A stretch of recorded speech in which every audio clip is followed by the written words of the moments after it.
morning, good afternoon, and good evening. My name's Tyler, aka TheMovieMason, and I'm so glad you could join me here today for my very first YouTube video. Hopefully it's our first meeting of many, and we're going to be covering lots of awesome stuff on this channel. Everything from collecting to movies, so that means reading reviews, recommendations, tips, tricks, unboxing vids, deep dives, and the reason we're all here today, sale hauls. And what a special occasion it is today. This isn't just any sale haul. This is my absolute favorite sale haul.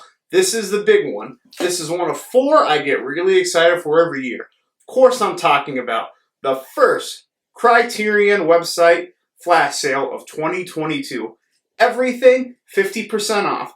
Don't forget to load up. And today we loaded up. We're going to be covering a full 20 titles here today. And what's really special about these, I haven't seen any of them. Well, you're probably thinking, why would anybody buy 20 movies they haven't seen? Well, short answer is, I'm kind of stupid.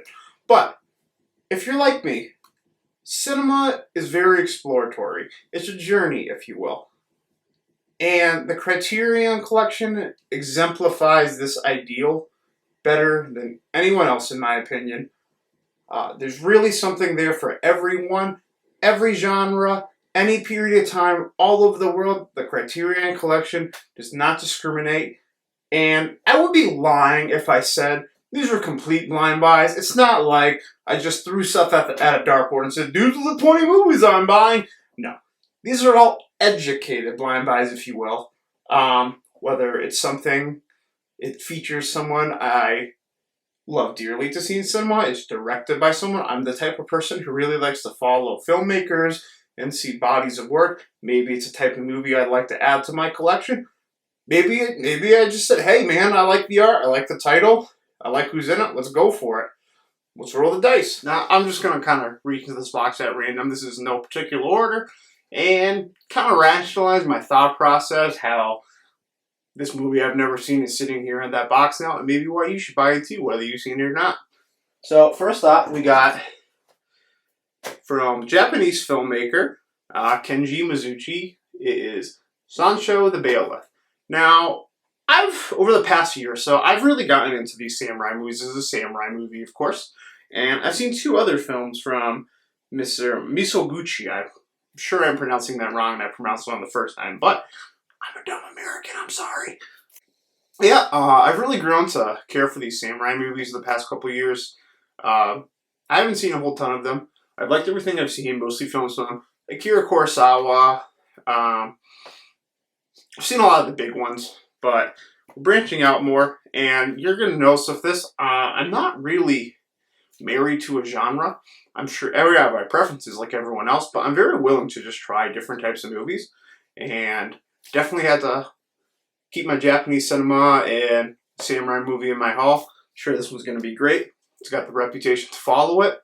So, first off, we got Sancho the Bailiff from Kenji Misoguchi, and this great digibook. I really like these digibooks from Criterion. I mean, if you look behind me, like all the cases kind of might look cleaner on the shelf, the clamshell plastic cases, but these are nice as well. I like all the additional art you get, and they look clean right next to them. Hope this is a great one.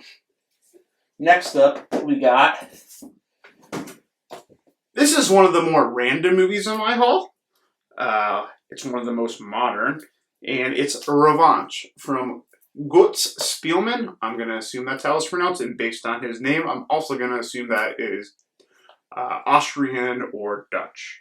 And it looks like it is in German with English subtitles. This is, like I said, one of the more blinder picks. I really like revenge movies. I like violent movies. I like shocking movies. I like movies that really push the boundaries. I like overly sexual movies, especially when you blend all these elements together. And from what I understand, this movie has all of these in spades. I just know it's a revenge flick. Can't go wrong. I like movies like that too, because when you watch something like a revenge movie or an action movie, the film generally is not asking you to commit a lot of your energy to it as with something more a little subversive or something more, what's the right word for it? A little something more quote unquote artistic. It's a little bit more of a demanding watch. And this is something that you can just turn your brain off and be excited and have a great time for. And it's important, to me at least, as a cinema lover, to mix it up. Make sure you have movies like that too. But this one sounds really good. This is definitely one I'm really one of the most excited to watch. I know it was nominated for Best Foreign Picture back when it was released, looks like, in 2008. And, you know, it's just really up my alley. Like I said, this is one of the more the one unknown movies for me, but it's actually probably one of the ones I'm most excited for. So there you have it. Revanche from Goots Spielman. Next up, we got another movie that I also placed on my 2022 Criterion Letterboxd challenge. It stars two actors, an actor and an actress, that have quite the reputation as well, from the golden age of Hollywood, from a director who also has a bit of a reputation. This looks like a great thriller I wanted to see for a while, and that's Stanley Donen's Charade. Now, I've only seen one other film from Mr. Donen. This movie features Audrey Hepburn and Cary Grant. Definitely two golden age actors I would like to see a lot more of. Maybe they're not golden age, I don't know, don't shoot me. But I definitely someone I would like to see more, especially Audrey, with her almost mythical status as an actress. I've only seen a couple films with her. I don't think the average movie she took was really my cup of tea. This really seems like a movie that I would like to call Hitchcockian. It seems like a movie that you would think he made.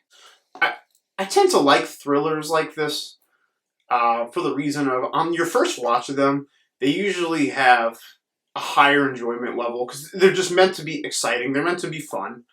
Maybe not fun, sorry, but they're meant to be exciting. Whereas, something what you'll see with some of my other picks, they're maybe longer, slower, more introversial picks where you might not feel that level of enthusiasm the first time you watch it, but they will stay in you longer, and they're movies that you'll think about, and they'll just become great over time. And then there's movies like this that are they're a lot more fun. Like the first time you watch it, even if it gets a little worse when you know what happened, when you know what happens on subsequent viewings. But like I said, I love lots of different types of movies. I always love to mix up the Criterion Sale. It's got a lot of people I like to see more of. Very popular movie. Can't go wrong. Charade, Stanley Donen, 1963. Next up, let's grab from another pile. All right. Here's one. It's from a filmmaker whom I've never seen, but I've heard quite a bit about, and I definitely want to give him a try this time. This one's a little different from the last couple movies I have featured, and it is Luchino Visconti's 1963 film, The Leopard. From what I understand, this movie is a very immersive costume drama. From Mr. Luchino Visconti has reputation for just being, for focusing on some of the more social issues of post-World War II Europe. In this film, I don't believe this is set there. I believe this is a period piece. Yeah, this movie set in the 1800s, so I don't know why I just said that. But regardless, this movie's got a lot of people I like in it. I'm definitely a fan of Alain Dion. I'm going to assume that's how you say his name. I've liked him in the few movies I've seen with him in, mostly the work from J.P. Melville, another filmmaker whom I dearly enjoy. But this one's a bit longer than some of the other movies in here. The clock's in just over 3 hours.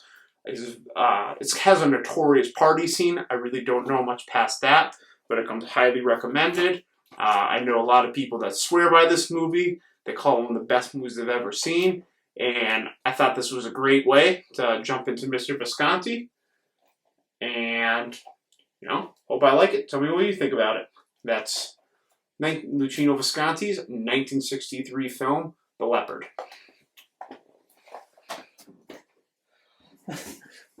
sorry if I'm not as descriptive about what these movies are actually about. It's strange to me where I really don't care almost like what the movie's about. I just trust like this person made that. It has these people, and I'm just very open to the idea of lots of different movies. So this is where I arrive at these, for better or worse. Might be a little strange. Tell me how you like to watch your movies, but let's keep it rolling. Next up, we have a film from a filmmaker who I'm actually very familiar with, whom I like a lot. This movie is not really one of his more popular films, but definitely it has some notorious scenes in it. And I'm definitely excited to give this movie a try. It's Ken Russell's 1969 film, Women in Love. To me, Ken Russell is one of the most provocative filmmakers that I've really watched. Ken Russell has a very, I should say, rest in peace his soul, had a very unique perspective. He really liked to push the boundaries of narratives, and what you really saw in movies, in a lot of his films, mainly, his films are very controversial.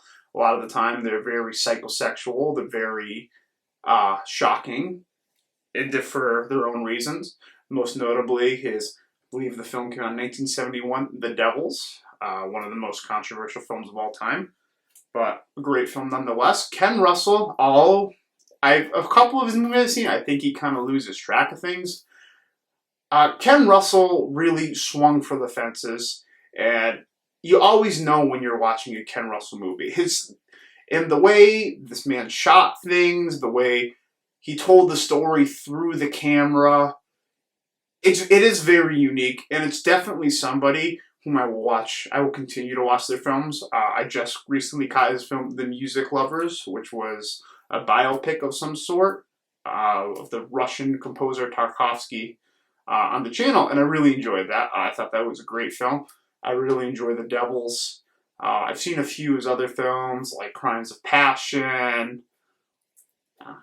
There's definitely a couple more that are escaping me right now, but this is another film starring Oliver Reed, who was one of his big-time collaborators, as well as Glenda Jackson. If I am not mistaken, she received an Oscar for, well, it would have been Best Supporting or Best Leading Actress, but nonetheless, I believe she won an Oscar for this film. This film has a reputation for having a very shocking scene involving two men in naked wrestling, so I guess we'll see what that's all about, but it definitely seems like something up Ken Russell's alley. And yeah, I really enjoy his filmography thus far, what I've seen, and I definitely recommend checking out Ken Russell if you like these type of things. If you like subversive, I'm gonna keep saying these things over and over, but like subversive, psychosexual, violent movies. It's my ideal thing. Well, I don't know what that says about me as a person, but I tend to really enjoy movies from the perspective of someone like Ken Russell. So I'm definitely excited to give this one a go, as with the rest of these movies on here. That's 1969's Women in Love from Ken Russell. Alright, reaching in.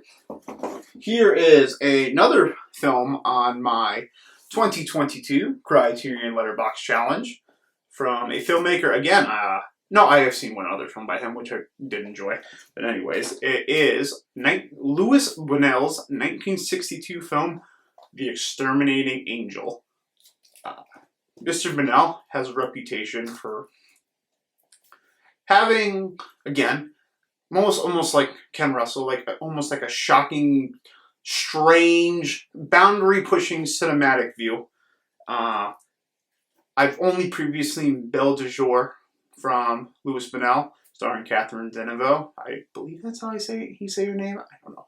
But I enjoyed that film very much, and if this is anything like that, I definitely will enjoy that one as well.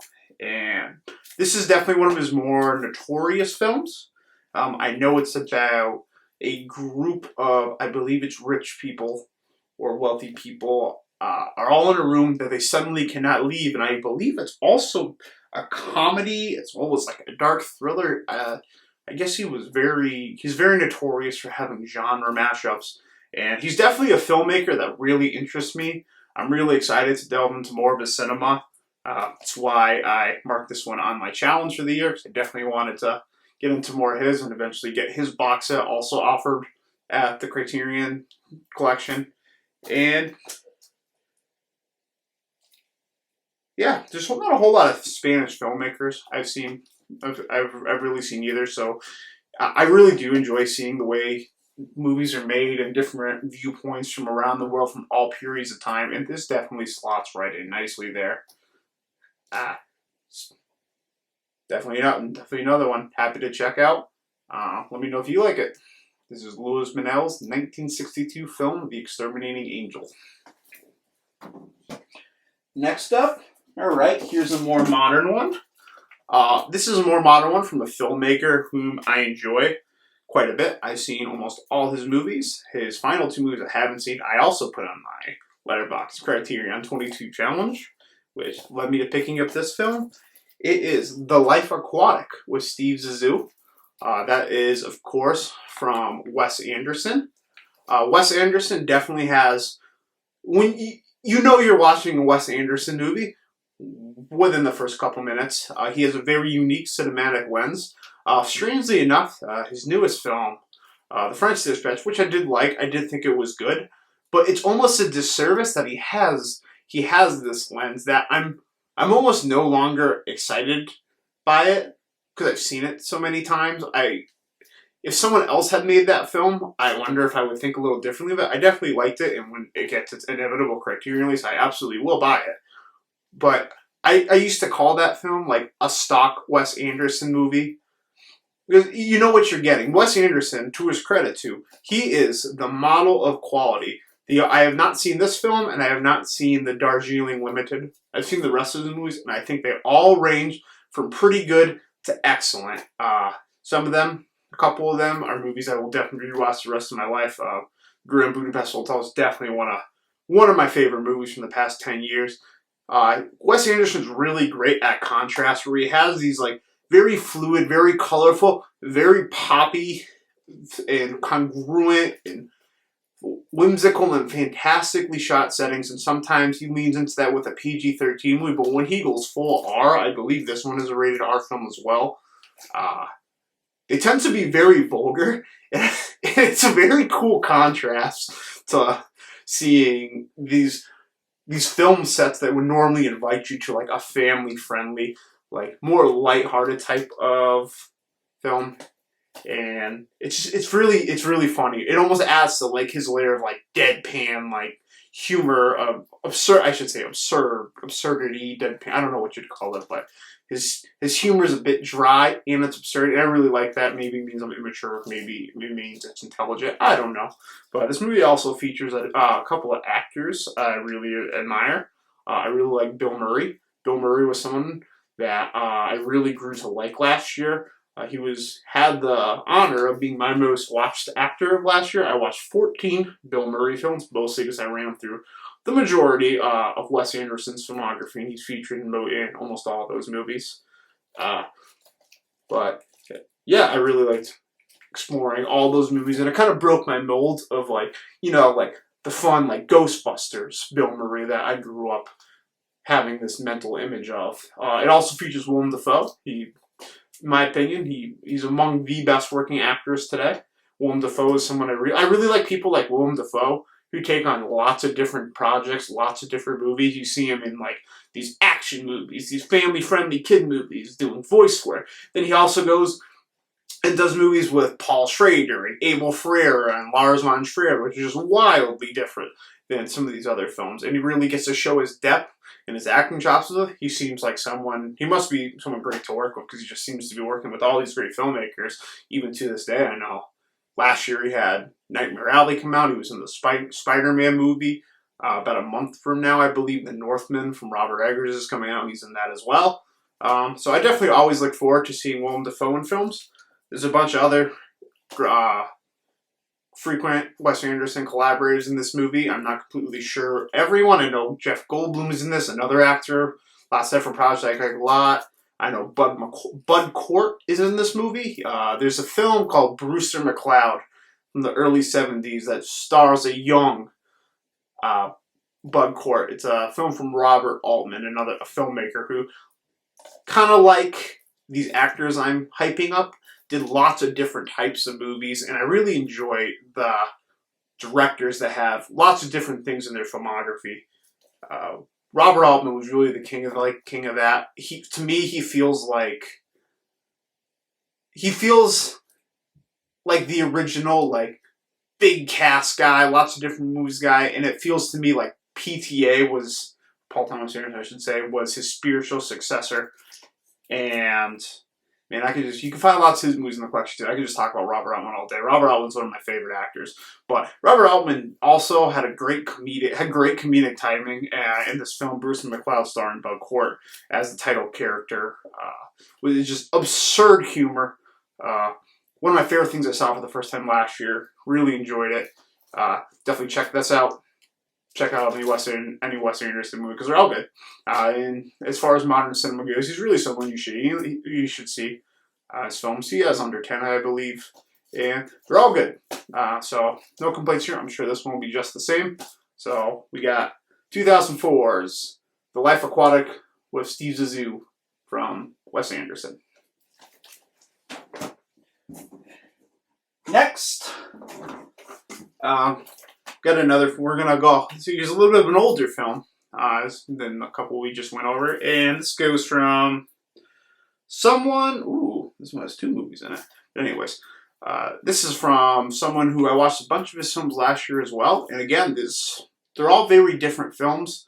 I also watched a similar film to this last year, and that's His Girl Friday from Howard Hawks.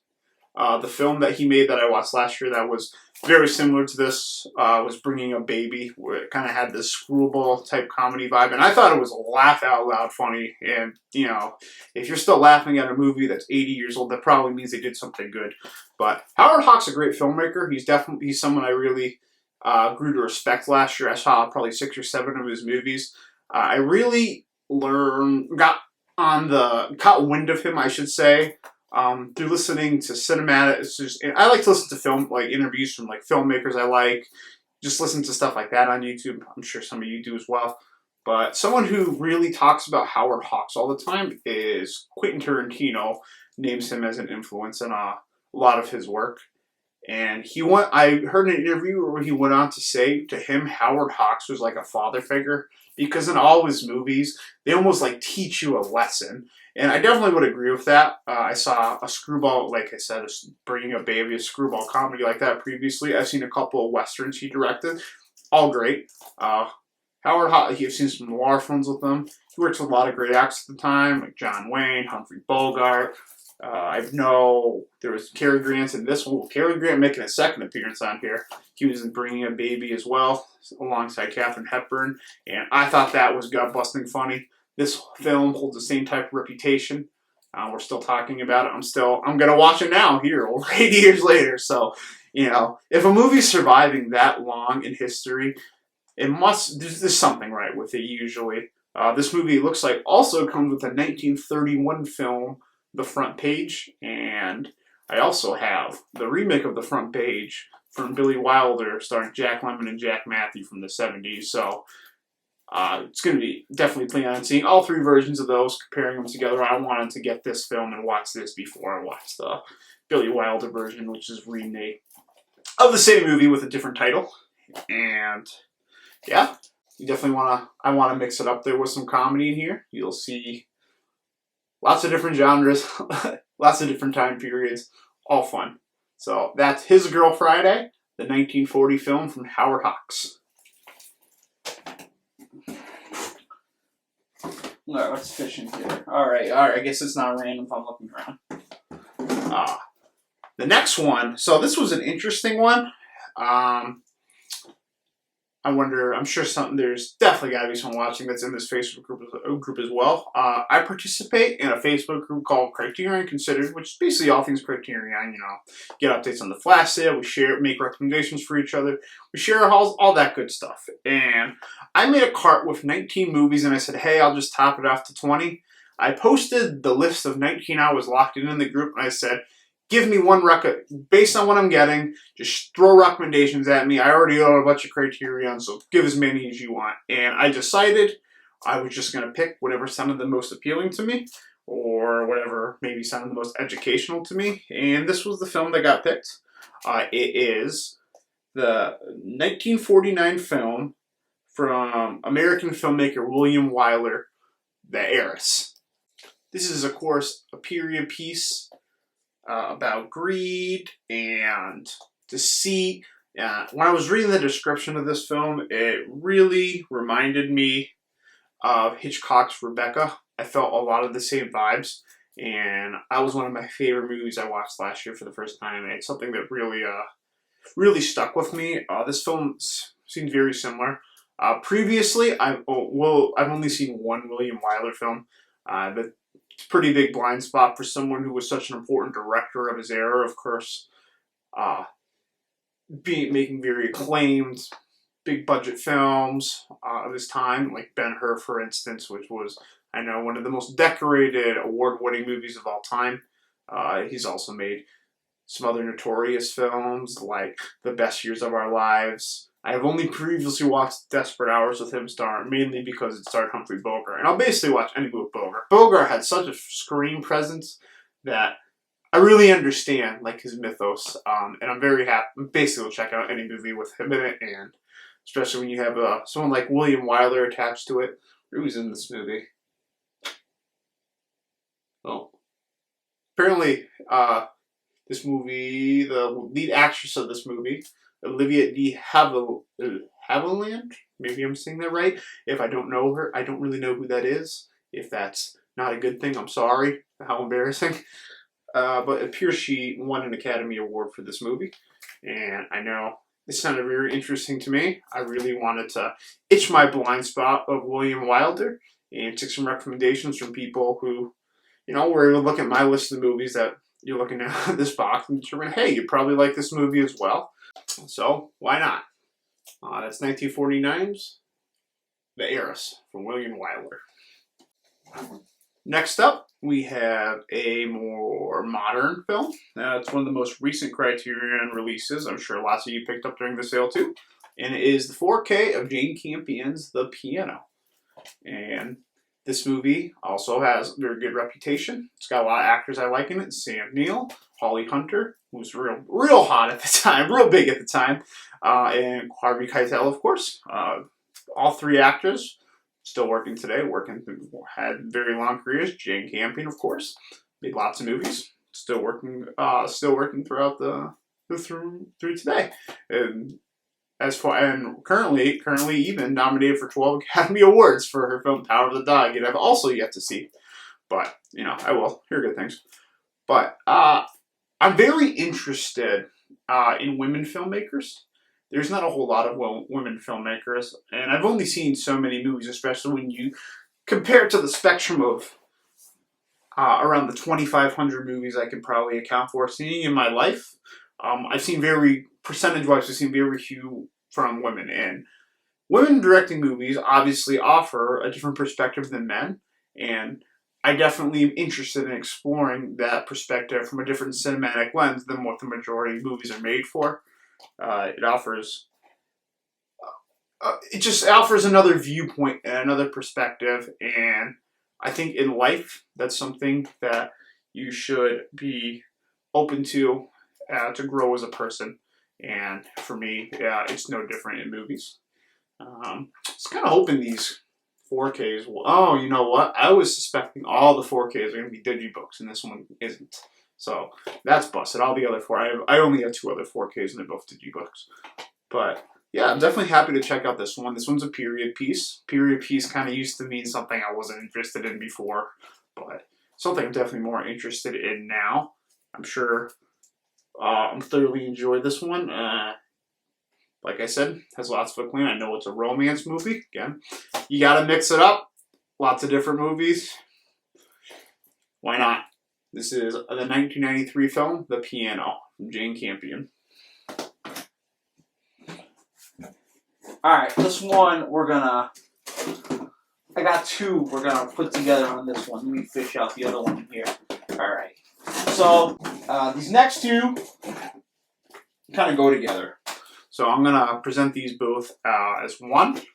At the beginning of this video, I said I'd kind of grown a taste for samurai film. I'm definitely into Japanese movies in general. And along with samurai films, I've definitely grown a touch for Yakuza films. And I just recently watched a movie from the same filmmaker. It was a Yakuza movie called Youth of the Beast. And apparently he is notorious for movies like this. So I picked up two more of his films.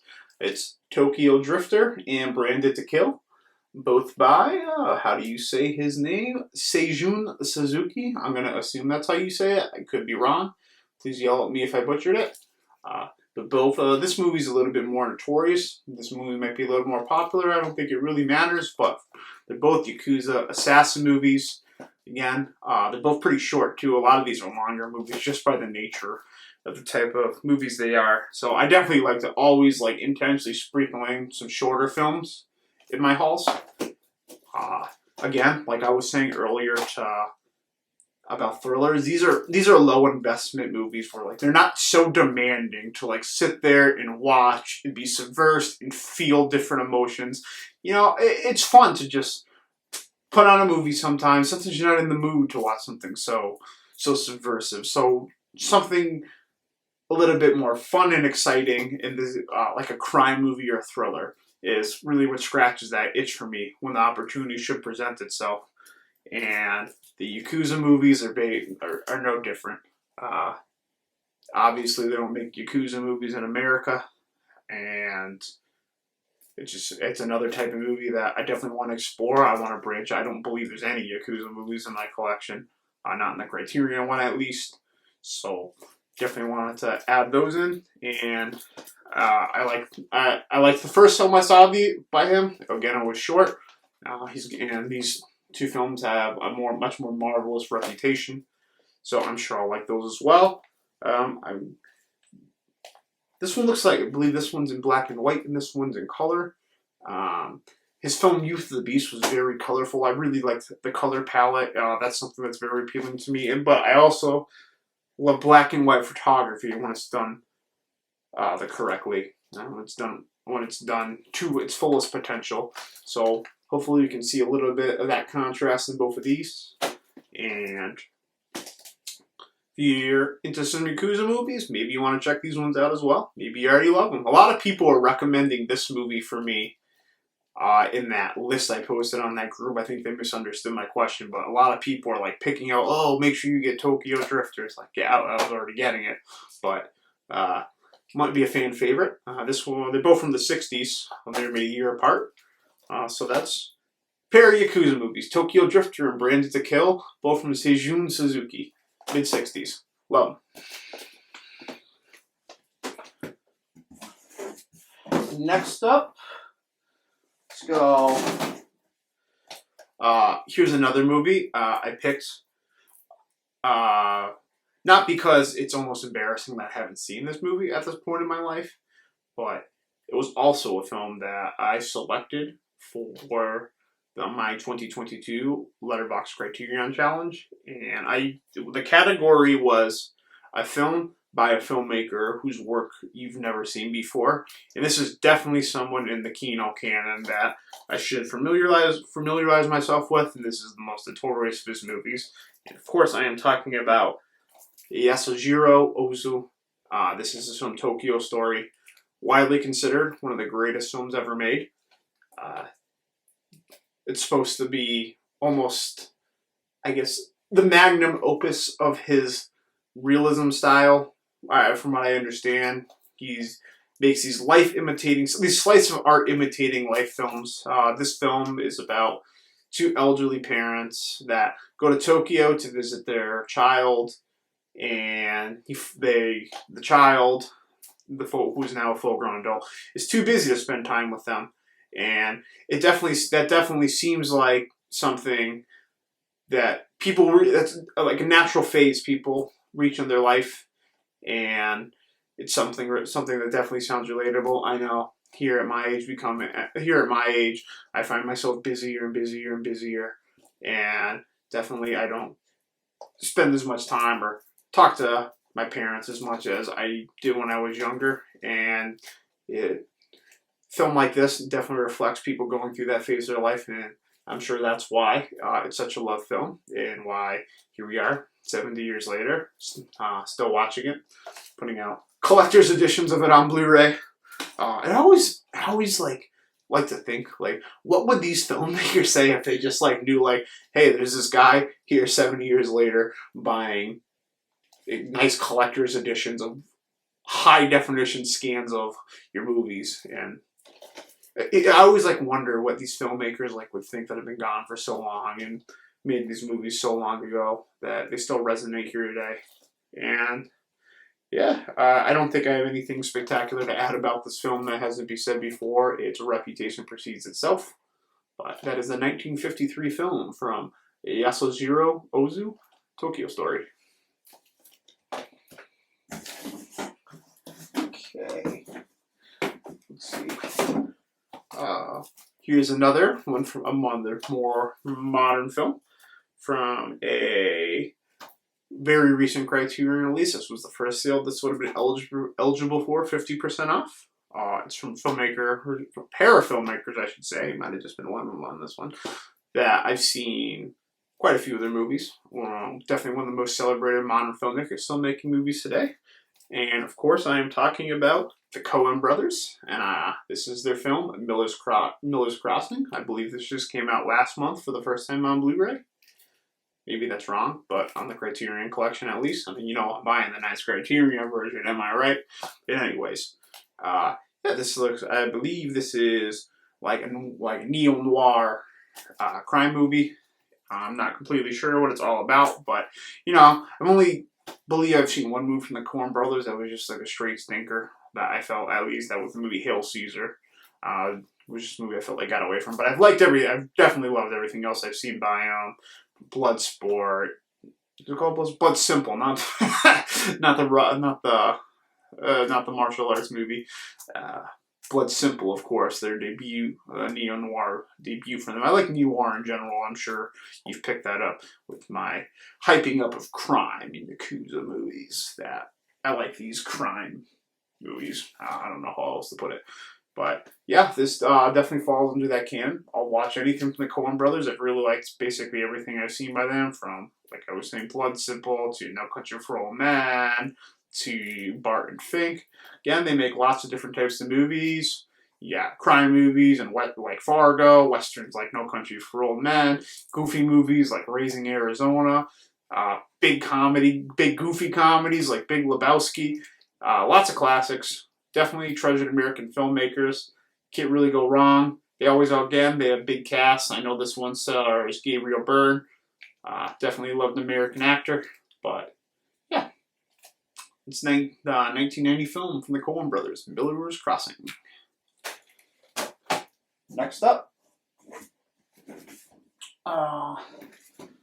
Another one. I don't know a whole lot about, but it is another film I had on my 2022 Criterion Challenge that has quite the reputation, and definitely something I wanted to, that's right up my alley. It sounds like something that's way ahead of its time based on the description of this film, and that is the 1964 film Women in the Dunes from Hiroshi Tigashira.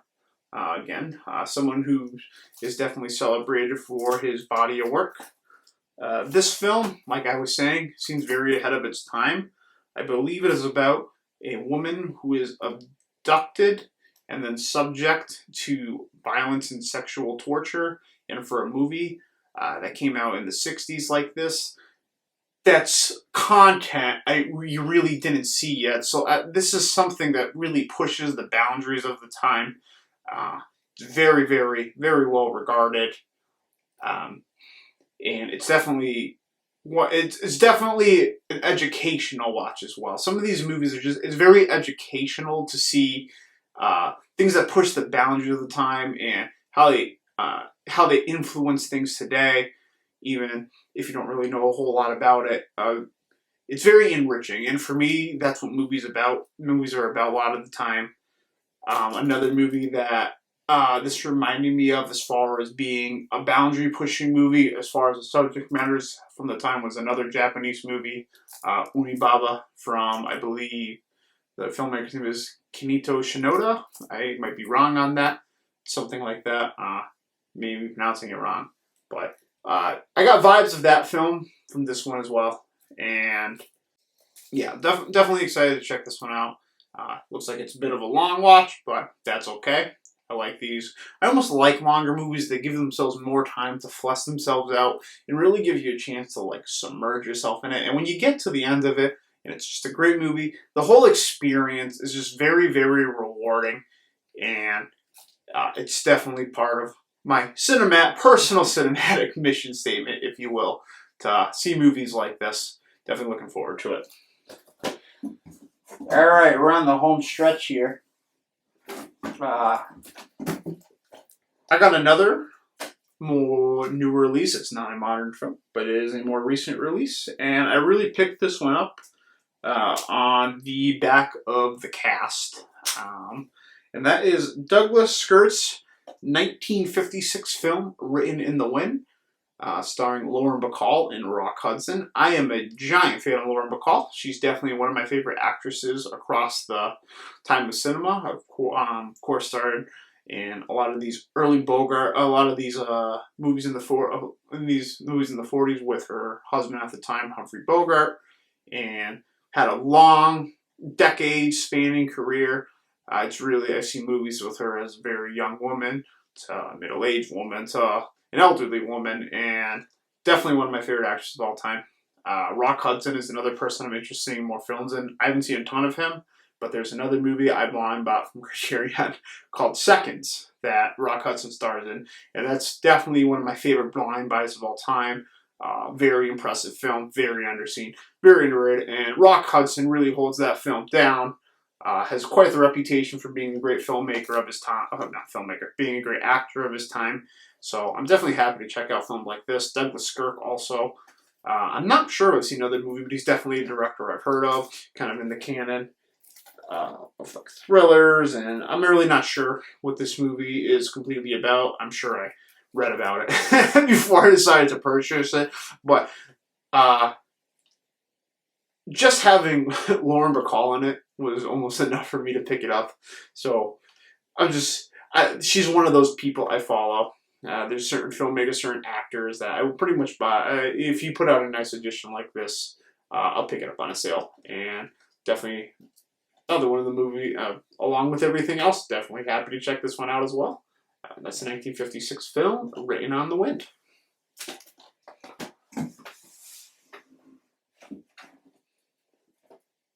Alright, we'll save that one for last. Okay. I mean, this movie is over 30 years old, but compared relative to my box, this is one of the more modern films. I've seen 2 films from this filmmaker, and they're both very, very good. And that, of course, is Neil Jordan's 1986 film, Mona Lisa. I've previously seen The Crying Game and Interview with a Vampire from Neil Jordan, both very impressive movies. Very submersive movies, and definitely show his skills as a director. This is touted as a neo-noir film starring Bob Hoskins and Kathy Tyson. And this is a neo-noir film starring Bob Hoskins. It's definitely heard good things about it. Mostly only good things about it.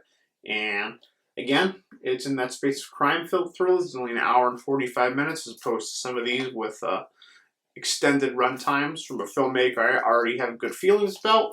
So, again, I love to mix it up with just like these modern, fun, like crime movies. Well, maybe fun's not the right word. God, if I actually know, because it's not like I've seen it or anything. But this movie is definitely appealing to me.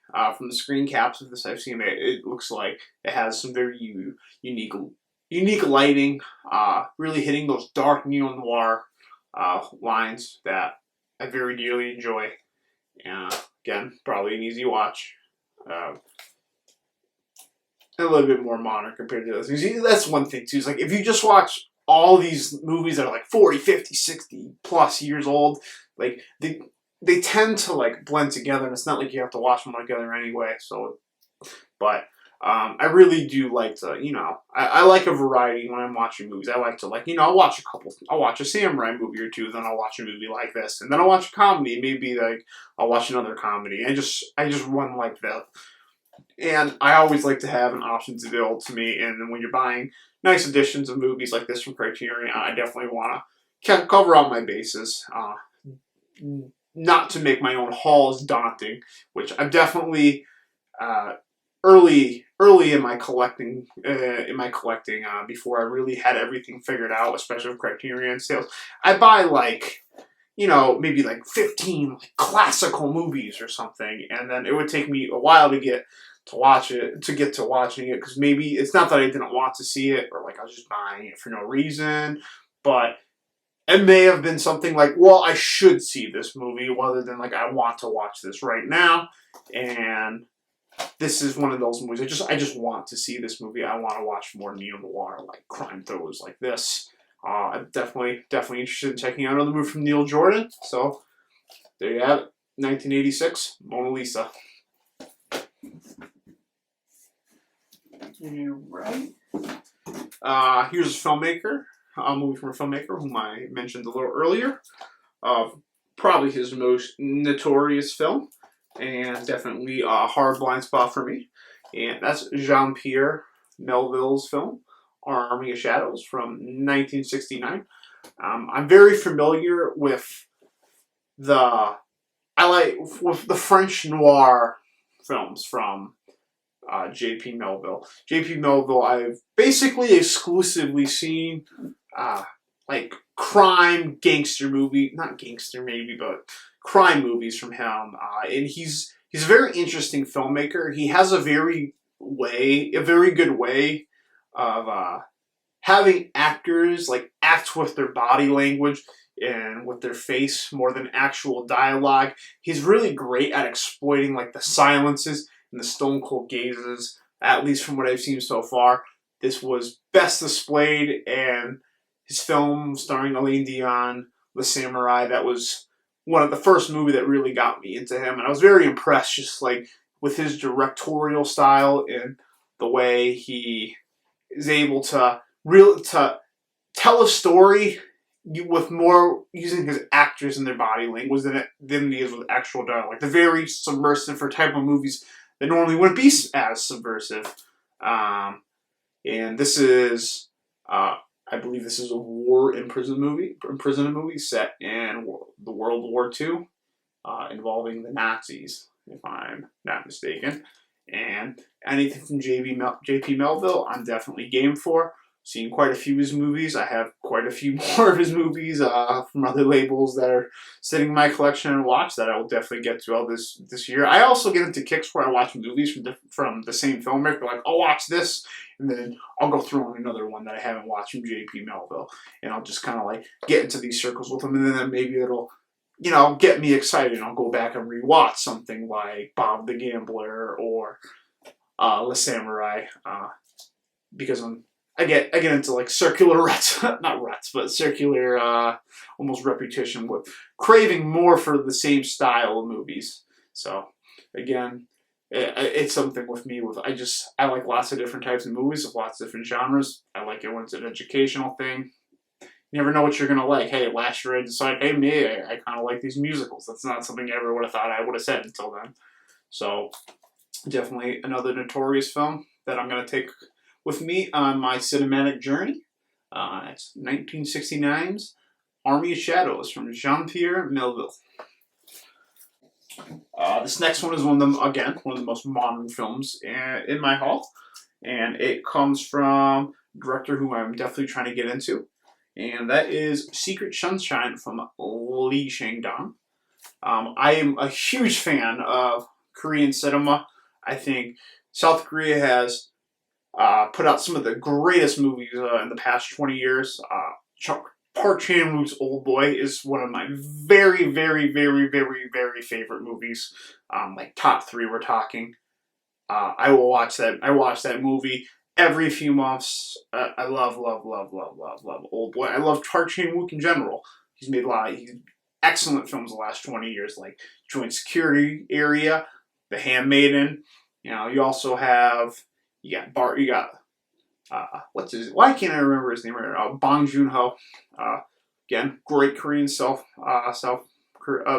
South Korean filmmaker. You can check out.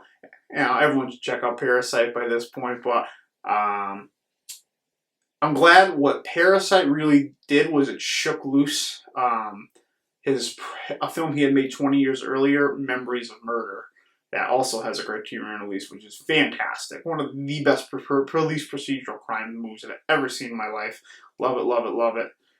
Parasite's obviously great as well. I'm not going to say that Memories of Murder is objectively better, but I definitely would rather watch that movie before I watch Parasite again. He's also made other good movies. He made an English-speaking movie, Snowpiercer, that did pretty well a couple of years ago. He's made monster movies like The Host. He's made other types of like crime vengeance movies. Great filmmaker. And South Korea, they really have a very unique film style. I have not seen other Lee Chang-dong movies, despite him having other popular, very well-regarded modern movies. But I thought this was a good starting point. This was a film that I also was able to put on my 2022 Letterboxd Criterion Challenge. And it's one that sounds very emotionally strenuous and very emotionally daunting.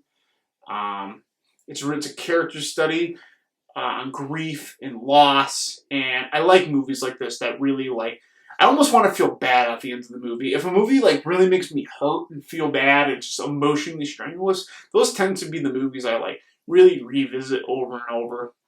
Movies I definitely have a taste for.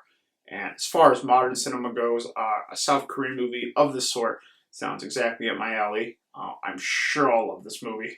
That's the 2007 film Secret Sunshine from Lee Chang-dong. Alright, we got one more left. I saved this one for last on purpose so I could kind of see the bottom of the box as I was fishing these out. And it may very well be the most notorious, well-regarded film on this list, of this whole box, I should say. This is a film that is widely considered one of the greatest films ever made from someone who is definitely in the conversation for the greatest filmmaker of all time. And what really only holds him back is he had only 7 films. And of course, I am talking about the Russian filmmaker Andrei Tarkovsky, and we picked up his 1996 sophomore effort, Andrei Rublev. I always see this film cited as one of the biggest influences from a lot of directors working today. Anything I read up, and it's a movie I think everybody should absolutely see.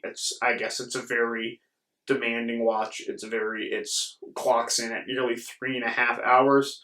I've never heard anyone say this film is anything but a masterpiece. I've seen about half of Tarkovsky's movies, and it's really hard to overstate how brilliant a Tarkovsky movie is. There's nothing like a Tarkovsky movie. Tarkovsky movies are so subversive, they're so emotionally taxing. They're just, every frame is like a painting. They're so beautiful. These movies are so thoughtful, and they're movies that are going to stay with you. This year, I would like to watch all his movies in chronological order. I now own them all. This is the last one I didn't have, and I'm going to start on that journey right now. I should say. This one was also on my 2022 Criterion Challenge to make sure I really got to films like this. I also had Ivan's Childhood, which is another film I haven't seen. I was waiting till I was able to pick this up before I went and watched that movie, so I could watch them all as quickly as I wanted to in chronological order. Previously, I've only seen Solaris, Stalker, and Mirror, and they're all 3 of them were excellent. I would consider Stalker One of the greatest films I've ever seen in my life. One of the very, very, very best. The movie is it's so poetic, and it's almost like nothing happens in this film. It's nearly 3 hours, but it's riveting every step along the way. And when you finish a film like that, it doesn't leave you. Mirror was another movie like that. I'm not sure I completely understood Mirror, but it was something that like has still stuck with me even without completely understanding it, because someone like Tarkovsky, he lets his imagery do the talking for him, more than like some point A to B narrative. His movies are very open. They're very free flowing. They're very loosely, very narrative loosely. Their narratives are very loose. I don't know why I can't speak right now, but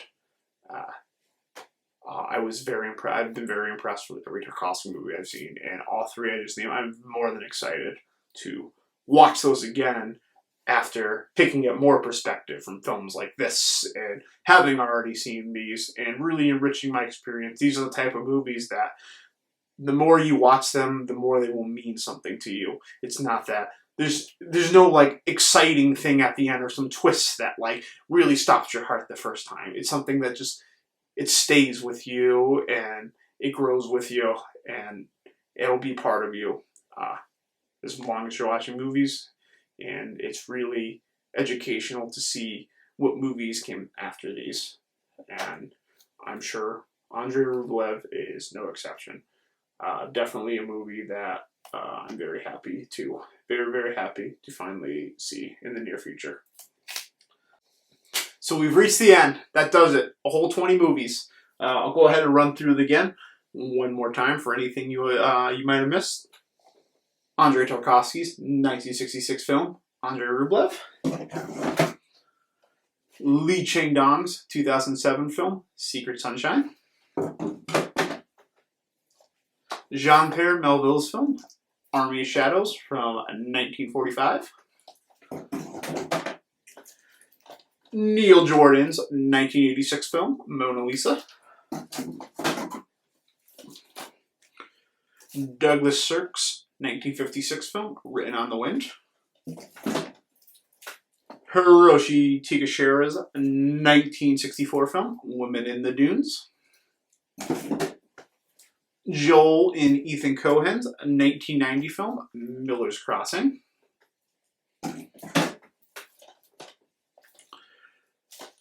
Yasujiro Ozo's 1953 film, Tokyo Story. Seijun Suzuki's 1967 film, Branded to Kill. Seijun Suzuki's 1996 film, Tokyo Drifter. Jane Campion's 1993 film, The Piano. William Wyler's 1949 film, The Heiress. Howard Hawks' 1940 film, His Girl Friday. Wes Anderson's 2004 film, The Life Aquatic with Steve Zissou. Louis Buñuel's 1962 film, The Exterminating Angel. Ken Russell's 1969 film, Women in the Dunes. Luchino Visconti's 1963 film, The Leopard. Stanley Donen's 1963 film, Charade. Goat Spielman's 2008 film, Revanche. And lastly, but certainly not least, Kenji Misoguchi's 1954 film, Sancho the Bailiff. So there you have it. Recommend me movies below. Tell me what you think of these. Tell me if you love them. Tell me if you hate them. If you'd like to see this Criterion Letterboxd challenge that I've mentioned at least 173 times, I will go ahead and put the link below while you're there. Why don't you follow me on Letterboxd and I'll tell you exactly what I think about these when I get to them.